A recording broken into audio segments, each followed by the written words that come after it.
Hi, welcome back to These Two Hands Homestead, where we believe that with God's grace and these two hands we can get anything done. Today we're going to be working on finishing up the last bits on this rabbit hutch. We're going to be building these doors just like this. So let's get started. First thing we're going to need is our 2x4. I'm just going to take this regular old 2x4 that we milled out today.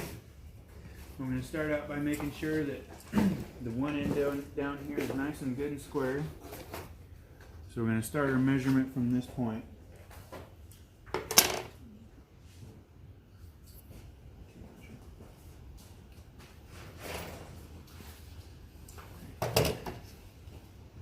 So the first thing we want to do is make a 45-degree angle, and we're going to cut this piece off, and then we're going to measure from there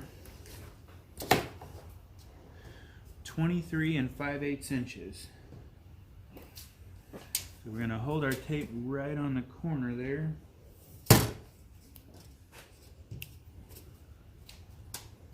And mark 23 5/8. So this is where we want the slope to come off, run right off the edge of the board right here. So we're going to mark this, and this is going to be the top. And we'll make that measurement one more time for the bottom. And we're just going to match this angle on the other side over there.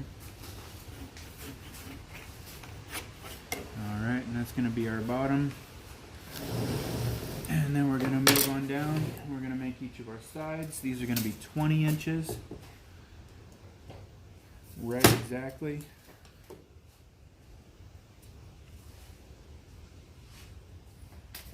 And again, we're just matching those angles.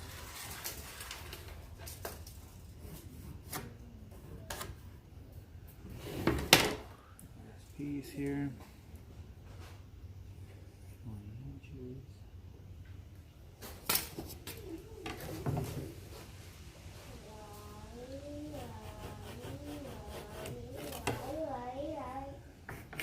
Alright, we're going to take these to the chop saw and get them cut out. We'll be right back with you. Okay, now we've got our pieces cut out here. We're going to move over here to the table saw, and we're going to make a rabbet in this piece right here. We're going to keep the piece that we cut out. You'll see here in just a minute how that comes back into play. But what we did here is I measured in 3/4 of an inch this way between the blade and the fence, and then I've got this up the same distance. So what we're going to do, we turn the saw on, we're going to run it through this way, and we're going to run it through this way, and I'll let you guys see how that works.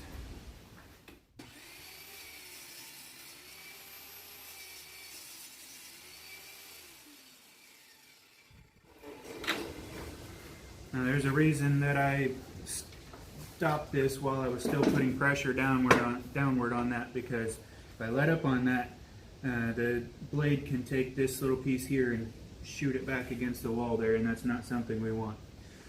This is going to go back inside here, so you want to keep these matched up, because each one of these is going to match up perfectly with the piece underneath it. We'll set this over here. We'll do the same thing to the rest of these pieces, and I'll show you the next. Okay, now that we've got these rabbit cut out, and yes, I get the irony, we're making a rabbit for our rabbit hutch. We're going to take and line these up, sort of like a picture frame here. Get everything all nice and kind of straight how we want it. And then we're going to take this nifty little thing here, I think made by it's made by Irwin. This is a square vise, like a ratchet vise. What this does, it's basically just a pretty awesome little ratchet strap that's got some corner braces in it, used specifically for making things in squares. So we take these, line these up on the corners, make sure everything is twisted here.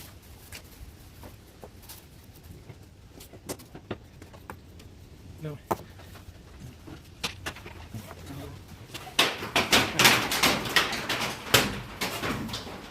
Very windy here today. We got acorns dropping on us like hailstones, but bear with us.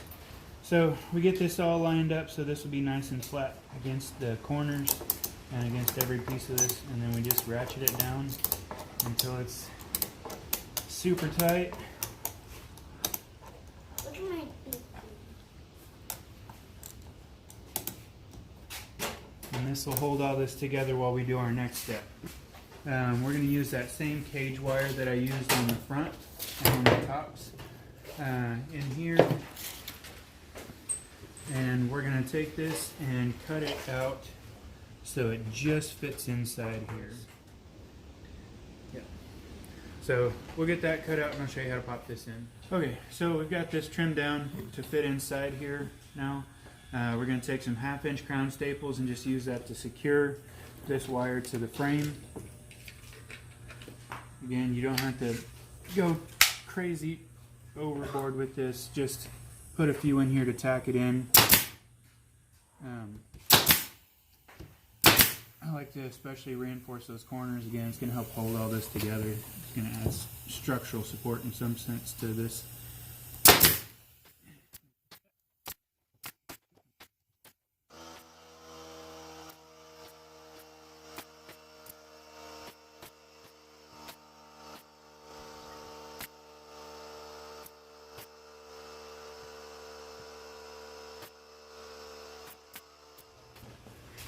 Okay, now we got this fastened in. This is where these pieces I told you to hang on to, these are going to come back into play.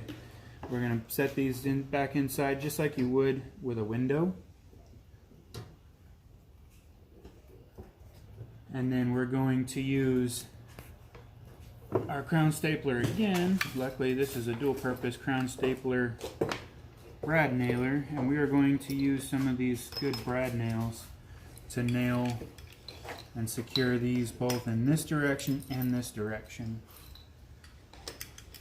to the frame. So we'll load it up here. These are cheap, don't be afraid to use plenty of them. The brad nails don't have as much holding power as a regular nail, so they're just here to help kind of hold this in place, give it a little bit of extra structural integrity.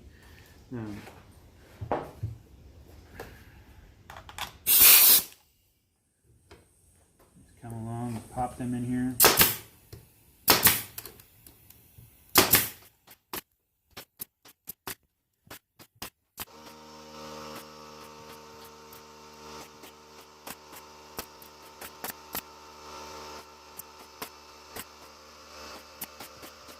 Okay, now that we've got these all fastened in, it's time to take our clamp off.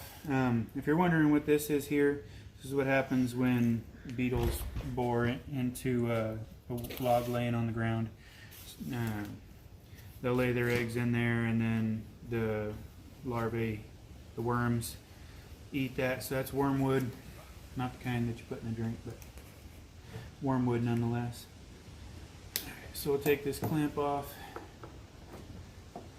One of the complaints I have with this clamp is it's not very easy to take off.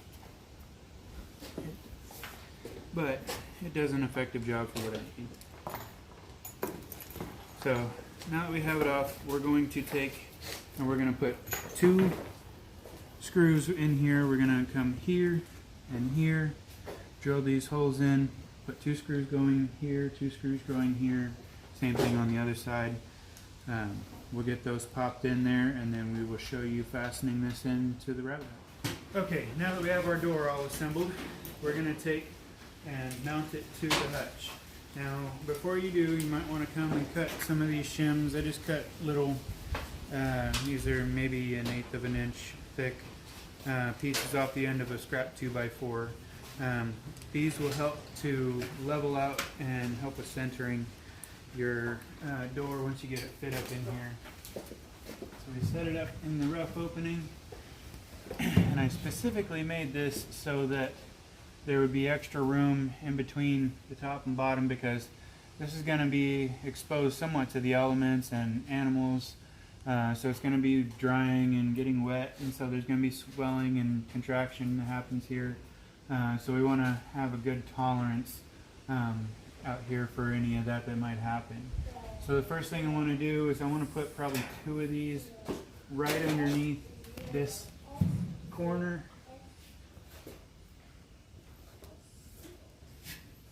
And then I want to pull this flush with the edge. And then I'm going to, got it, bud? Thanks. You got it? Thanks. And then I'm going to put 2 of these in here. It looks like I may need a third. Let me go grab that real quick.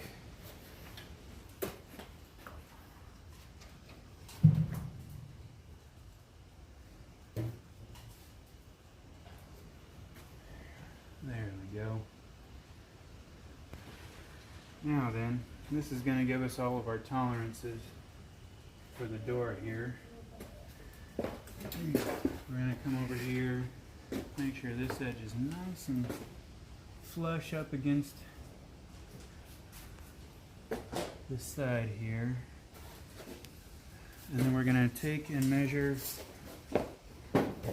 3 inches from the bottom and 3 inches from the top for where we're going to be putting our hinges, attaching our hinges to the door. So we're going to come along 3 inches, make a little mark, 3 inches, make a little mark. Alright. And then we're going to get our hardware here. The hardware we've chosen this was just some cheap stuff we bought actually at Menards. When we're fastening this in, we'll be able to use the included fasteners for this side, but probably not this side, because there's only 2 holes on this side of these hinges. I want a little bit better penetration than these little 1/2 inch screws. So we're going to use 1 inch regular decking screws, construction screws, and we're going to fasten those through there. And then we'll use the given screws for these ones. But what we're going to do is take and line up our hinge so that the bottom edge of it is on this line, and then we want to make sure that this edge of the barrel of the hinge lines up with this seam right here. This is going to give us the correct spacing and swing for this door. Once we've got that, we can hold pressure on it, trace around this. That's going to help. And then also come in here and mark your holes where these screws are going to go in, because we're going to pre-drill this, because again, we're dealing with oak here. You have to pre-drill or you're not going to have good luck with it. So we take these, and we're not going to pre-drill very deep. We're only going to come in about that far, just enough to get them started, because again, these aren't very deep. They're not very long screws, so they're not going to be penetrating that deep. And if we go in too far, then we're not going to get any bite, because this countersink bit is tapered. So we're just going to come in here, make a nice little starter hole, just like that, in each one of these.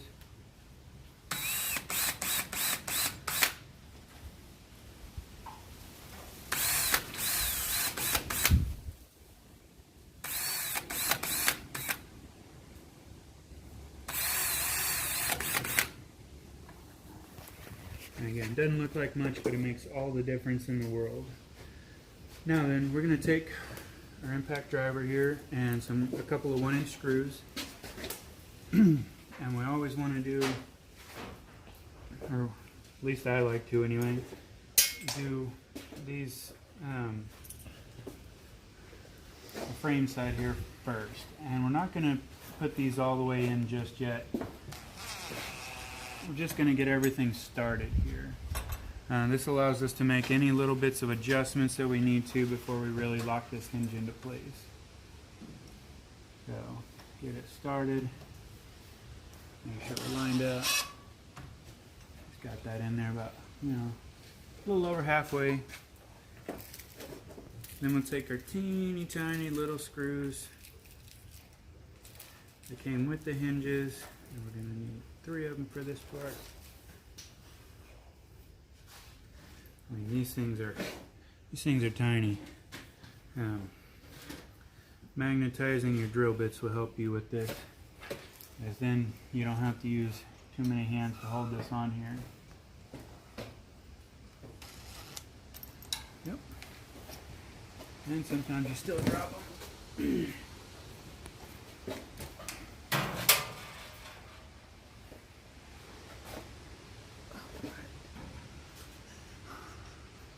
Good thing we got extras, right? Put that down. Next one. Doesn't matter what order you put them in at this point, just put them in.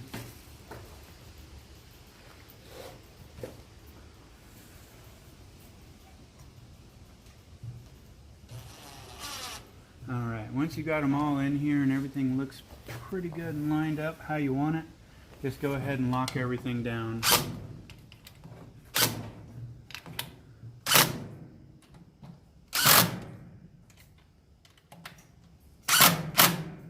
Alright, so that's got that. We're going to do this top hinge the same way. Once I get that done, I'll come back and show you how we're going to put the hasp in. Okay, now we got both of these hinges fixed in. We're going to go ahead and take our shims out. Set them to the side. I really got that one in there. Okay. And then we're going to take our hardware, some of these little window bolts, and I'm going to take it.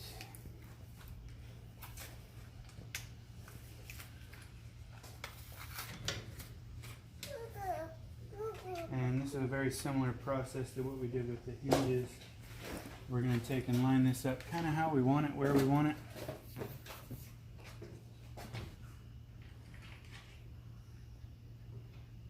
Just like that.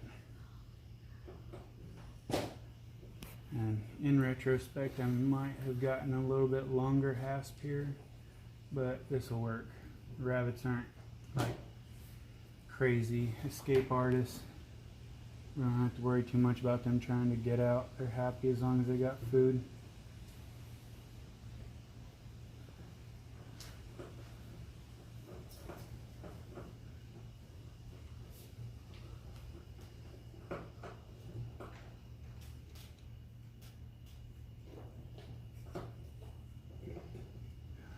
So we're going to pre-drill those holes, and then the same process, we're just going to fasten the original hardware through these, and that will be done. So once I get those popped in, I'll show you what it looks like and tell you what our next step is. Okay, so we got all the doors on now. As you can see, we've even moved in a couple of the rabbits tonight. The next thing's only thing I'm going to have to do to finish this up. I got to thinking, and I know I said at one point in time in the last video I wasn't going to put anything in this middle space here, but as I'm sitting here and I can feel the breeze blowing through the garage here, I know it's going to be even worse outside. I can see this funneling air down there, so we're going to put a board to cover this, and we're going to do the same thing on the sides. I know I said, hey, it'll make it heavier, but again, first concern is always the rabbit's comfort and safety. These are going to be food for us. We want to treat them and give them the best life we can until they go in our stomach. So the best life means that we're going to go ahead and we're going to button this up here with some more of that planking that we had, and then it'll be good to go. Once I get that done, I'll give you a final tour, walk around of it, and we'll call it done. Okay, so we got this done. Wound up having to wait till the next day, and it got a little hot on us, so I'm in my summer get up over here. All we did, we just put this board up, fastened it in with a couple screws. This again is going to block any air that blows against here from being specifically funneled down onto the rabbits. Same goes for the side here. Didn't want to put the extra weight on there, but all said and done, it's not going to add that much more weight for the value it provides. That pretty well ties it up for this. I think when we move this outside, I'm going to put a roof on it, so we may do another video for that. But for now, since we're inside, we don't need that. Leave comments, constructive criticism, suggestions, what you like about it, what you don't like about it. I'm always up to hear your ideas. The next video we do, stay tuned. We're going to be rebuilding our goat shed, complete from tearing it down, moving it, reconstructing it. We've got a billy goat that's being extra billy goat, and he has decided that he doesn't like the way I built it the first time. So you'll get to see how that goes. Until then, be blessed and see you later. Thumbs up, dude. And don't forget to subscribe to our channel.